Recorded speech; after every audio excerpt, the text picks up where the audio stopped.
Hello everyone, welcome you all to Cognizance IAS. हम इस series में पॉलिटी लक्ष्मीकांत के क्वेश्चंस को चैप्टर वाइज डिस्कस करेंगे। So let's start today's discussion. So today we will discuss the questions of directive principle of state policies, means राज्य के नीति निर्देशक सिद्धांत। देखिए, डायरेक्टिव प्रिंसिपल का मतलब होता क्या है? डायरेक्टिव प्रिंसिपल का मतलब होता है जो आइडियल्स जिसके थ्रू स्टेट को किसी भी लॉ या पॉलिसीज़ का फॉर्मुलेशन करना चाहिए।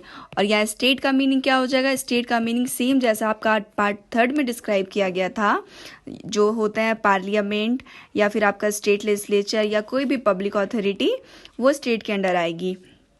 तो देखिए, डायरेक्टिव प्रिंसिपल का डिस्कशन आपके पार्ट 4 में किया गया है। कॉन्स्टिट्यूशन के पार्ट 4 में आर्टिकल 36 to 51 के अंडर डायरेक्टिव प्रिंसिपल के बारे में डिस्क्राइब किया गया है। और इसे हम लोगों ने कहाँ से अडॉप्ट किया है? ये अडॉप्ट किया गया है आयरिश कॉन्स्टिट्यूशन से। देखिए, डायरेक्टिव प्रिंसिपल को किसी भी कैटेगरी में डिफाइन नहीं किया गया, किसी भी कैटेगरी में कॉन्स्टिट्यूशन में नहीं बांटा गया, लेकिन इसे ईजिली अंडरस्टैंड करने के लिए 3 पार्ट में डिवाइड किया गया है, जो एक सोशलिस्ट है और गांधीयन प्रिंसिपल है, और आपका थर्ड कौन सा प्रिंसिपल है? वो है लिबरल प्रिंसिपल। तो चलिए आज हम लोग इसके क्वेश्चंस को डिस्कस करते हैं। आपका क्वेश्चन नंबर 1 क्या है?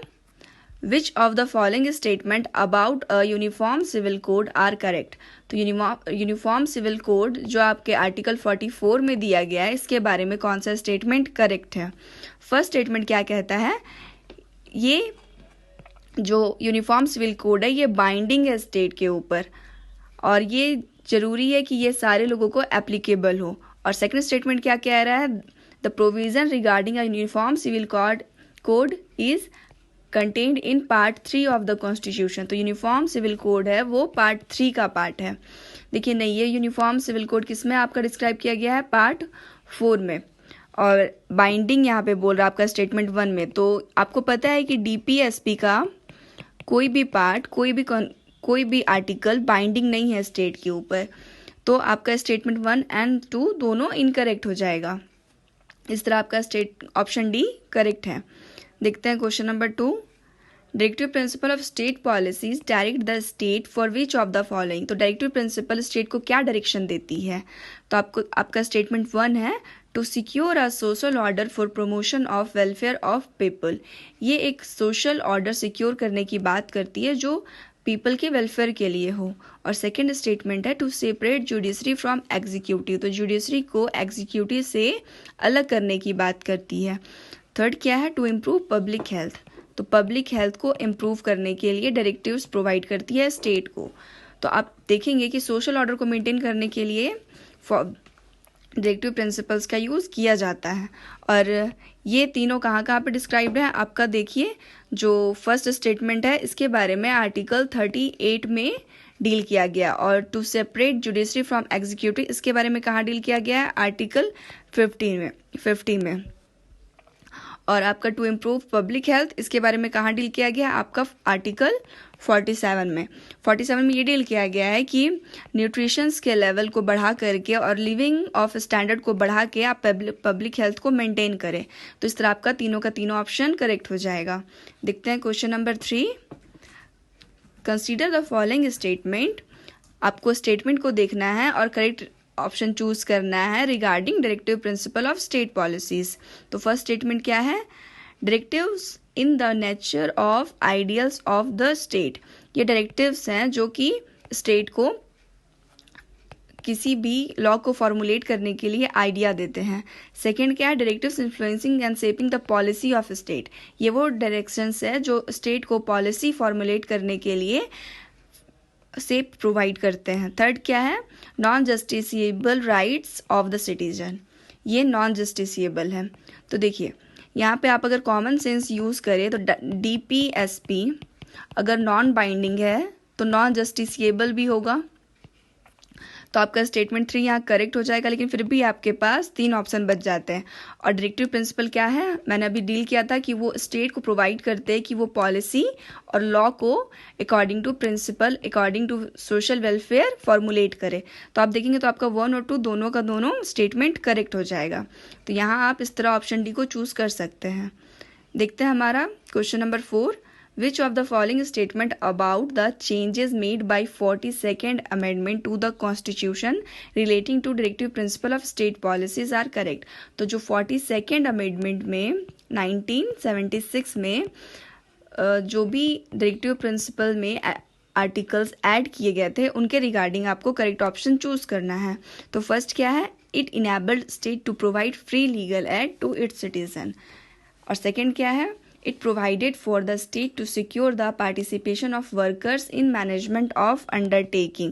Undertaking means कोई भी कंपनी उसमें वर्कर्स को मैनेज करने के लिए पार्टिसिपेशन प्रोवाइड करती है। और थर्ड क्या, it required the state to minimise inequalities in income and status. ये मिनिमाइज करती है इनइक्वालिटीज़ को इनकम और स्टेटस के बेसिस पे।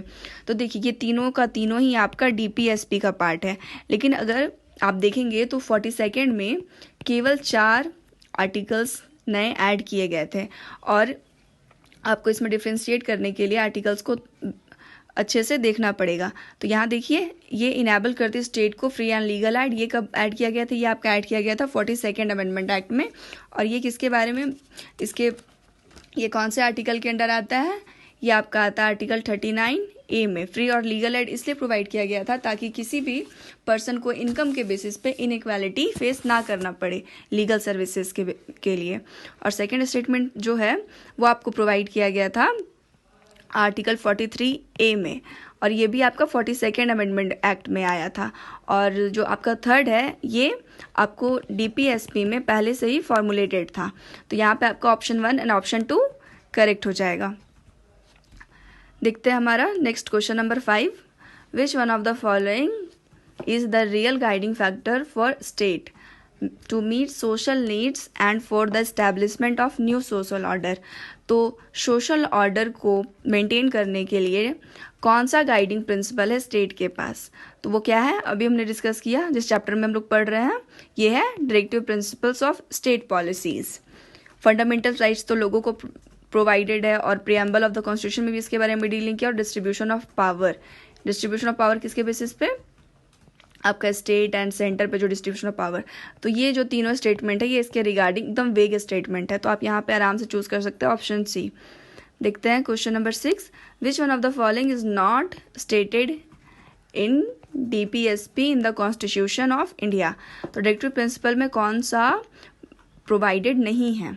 देखिए आपका ऑप्शन ए क्या है, ऑर्गेनाइजेशन ऑफ विलेज पंचायत, ये आपका क्या है, इसके बारे में सोचिए। सेकंड देखते हैं uniform civil code for the citizen. Third क्या है, separation of judiciary from executive. और फोर्थ स्टेटमेंट आपका क्या है, right of minorities to establish and administer educational institution. तो देखिए हमने पहले पढ़ा था, आई थिंक हम लोगों ने फंडामेंटल राइट के क्वेश्चंस में डिस्कस किया था कि ये जो राइट ऑफ माइनॉरिटीज है ये कहाँ डील किया गया आपका, आर्टिकल 29 एंड 30 में। और ये कहाँ आता है आपका, फंडामेंटल राइट पार्ट 3 में। तो डीपीएसपी में क्या नहीं आ जाएगा आपका, ये इसमें ऑप्शन डी। और विलेज पंचायत क्या होगा आपका, ये गांधीयन प्रिंसिपल है आपका, और ये डील किया गया है डीपीएसपी में। और यूनिफॉर्म सिविल कोड हमने अभी डिस्कस किया, ये आपका 44 आर्टिकल में डील किया गया है। और separation of judiciary from executive ये कहाँ पे आपका, ये आपका आर्टिकल 50 में डील किया गया है। देखते हैं हमारा question number 7, assertion and reason. तो आपका असर्शन क्या है, a directive principle of state policy contained in the constitution of India are relevant in determining the limits of reasonable restriction laid down in Article 19 dealing with fundamental rights to the freedom। देखिए जो directive principle जो दिए हुए आपके constitution में वो relevant है determine करने के लिए किसके लिमिट को, आर्टिकल 19 के लिमिट को। आपका असर्शन ये कह रहा है, और रीजन क्या कह रहा है, the fundamental right in part 3 of the constitution have been suppressed by the directive principle. जो फंडामेंटल राइट है उसको सप्रेस कर दिया गया है डायरेक्टिव प्रिंसिपल के थ्रू। तो आपका रीजन तो कंप्लीट रॉन्ग है, तो यहाँ पे रीजन फॉल्स कहाँ पे बताया गया आपका, स्टेटमेंट सी में।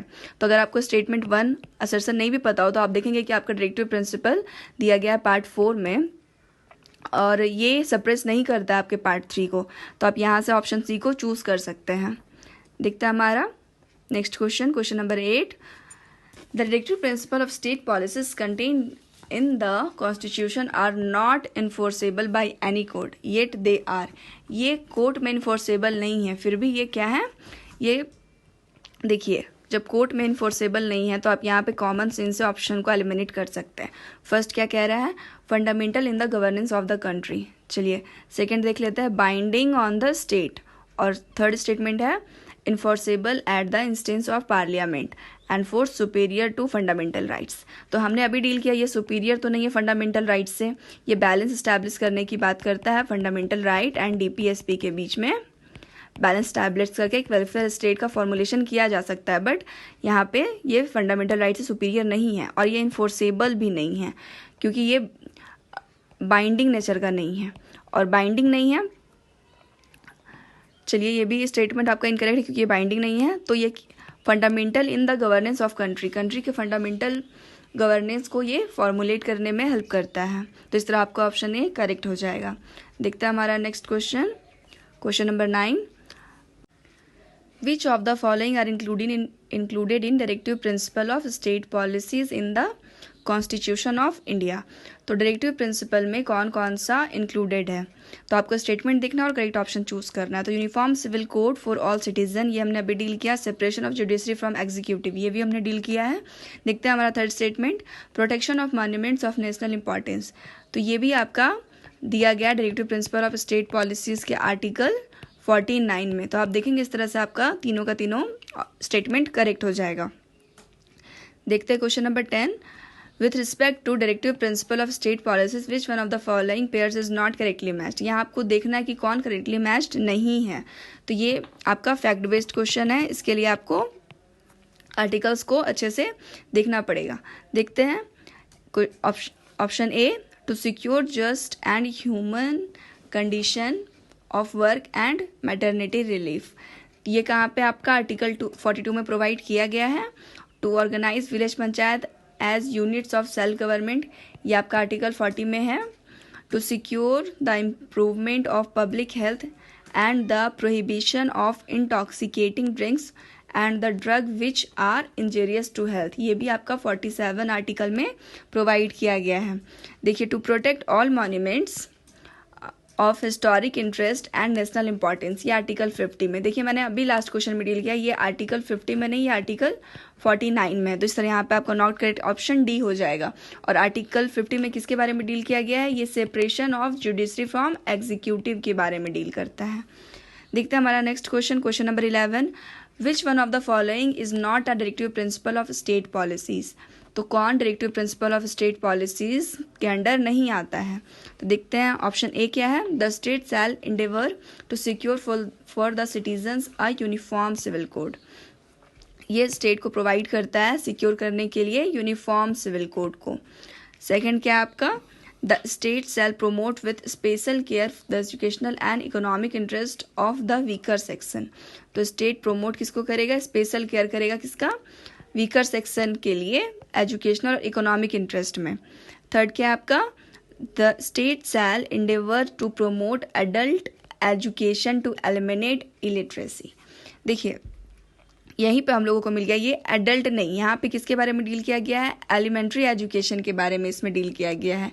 और ये until 6 year, not adult. Adult education को प्रमोट करने के लिए नहीं, एलिमेंट्री एजुकेशन को प्रमोट करने के लिए आपके आर्टिकल 45 में डीपीएसपी में प्रोवाइड किया गया है। तो यहाँ पे आपका ऑप्शन सी इनकरेक्ट हो जाएगा।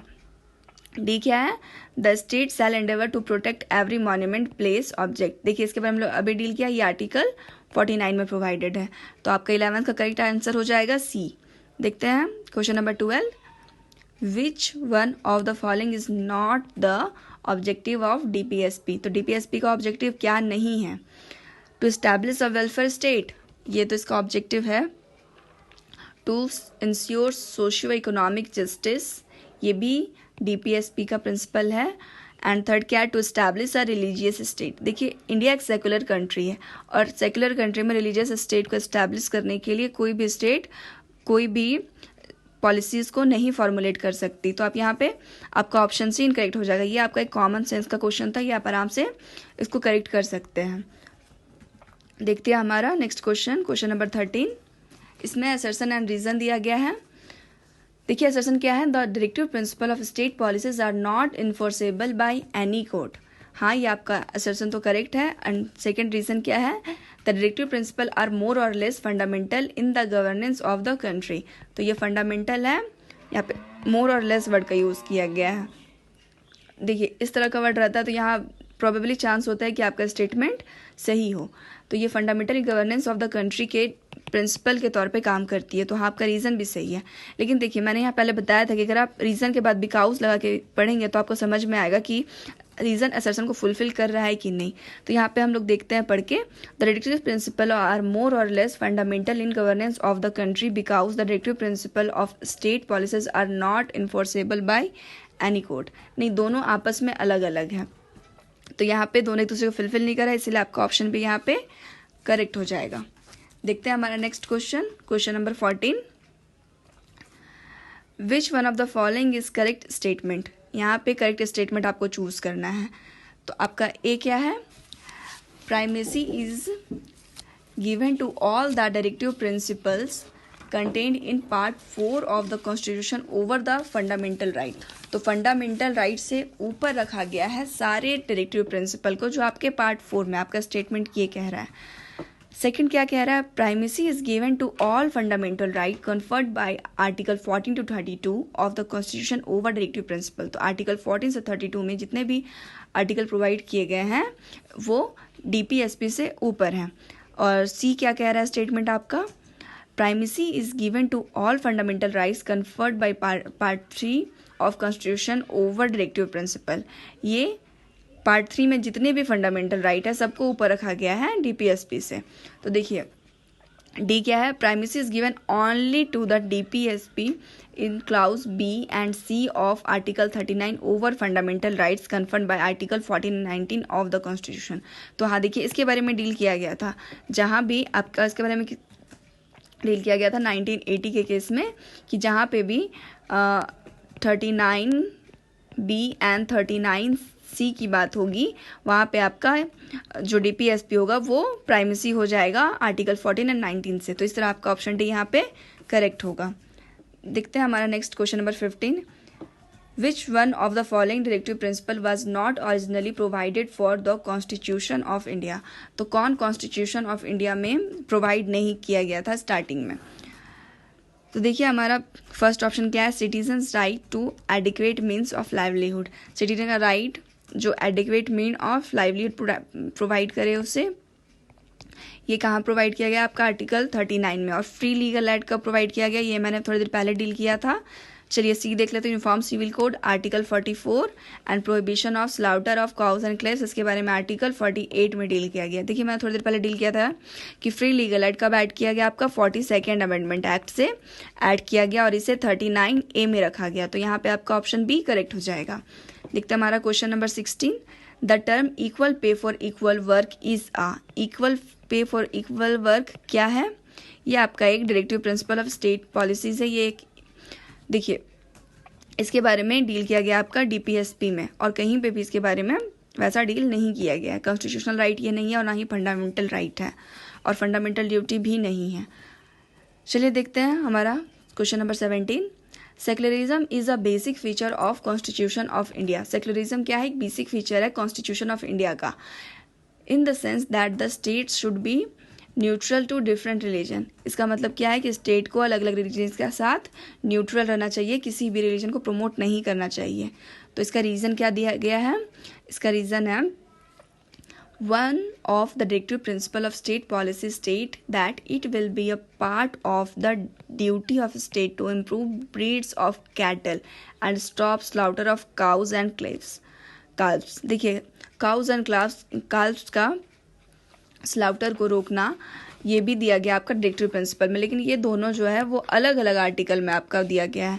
तो यहाँ पे दोनों एक दूसरे को फुलफिल नहीं कर रहा है। तो यहाँ पे आपका कौन सा सही हो जाएगा, both A and R are individually true but R is not correct explanation of assertion. चलिए देखते हैं हमारा question number 18। Which one of the following is not a directive principle of state policy. इसमें से कौन स्टेट पॉलिसीज़ का directive principle नहीं है। देखिए नॉट वर्ड पे आपको ध्यान देना पड़ेगा। आपका ऑप्शन ए क्या है, organisation of village panchayat, village panchayat का को ऑर्गेनाइज करना। Uniform civil code for citizen as well as non citizen, ये आपका ऑप्शन बी है। यूनिफॉर्म सिविल कोड की बात की गई है आर्टिकल 44 में। आपका सी क्या है, right to work to education and public assistance in certain cases. ठीक है, राइट टू वर्क देना, to education and public assistance देना किसी किसी केसेस में। कौन कौन सा केस हो जाएगा इसमें, वीकर सेक्शन को आप ले सकते हैं, शेड्यूल कास्ट को ले सकते हैं, शेड्यूल ट्राइब को ले सकते हैं, इसके बारे में डील किया गया आपका डायरेक्टिव प्रिंसिपल्स में। एंड डी क्या, participation of worker in management of industries. हाँ, इसके बारे में भी थोड़ी देर पहले डील किया था कि डीपीएसपी का ये भी पार्ट है। तो यहाँ पे आप देखेंगे आपको चारों का चारों ऑप्शन सही लगेगा, लेकिन आप अगर ध्यान से पढ़ेंगे तो यहाँ नॉन सिटीजन्स को सिविल कोड नहीं प्रोवाइड किया गया, यूनिफॉर्म सिविल कोड केवल सिटीजन्स के लिए। तो आपका यहाँ पे ऑप्शन बी करेक्ट हो जाएगा 18 में। देखिए आज हम लोग 19 तक क्वेश्चन डिस्कस करते हैं, इसके आगे क्वेश्चन हम लोग पार्ट 2 में डिस्कस करेंगे। तो आज का हमारा लास्ट क्वेश्चन होगा question number 19। Directive principle of state policies are conscience of constitution which embody the social philosophy of constitution was described by. तो इसको कॉन्स्टिट्यूशन का सोशल फिलोसफी किसके द्वारा कहा गया था। तो ये पूरा स्टैटिक क्वेश्चन है, इसमें कोई लॉजिकल बेस्ड क्वेश्चन नहीं है। ये आपका कौन सा हो जाएगा, option A Granville Austin. Granville Austin ने ही कहा था कि ये सोशल फिलोसफी होगा कॉन्स्टिट्यूशन का, आपका जो डायरेक्टिव प्रिंसिपल है। So this is the end of today's discussion, hope you like it. Stay connected, stay safe. Thank you very much.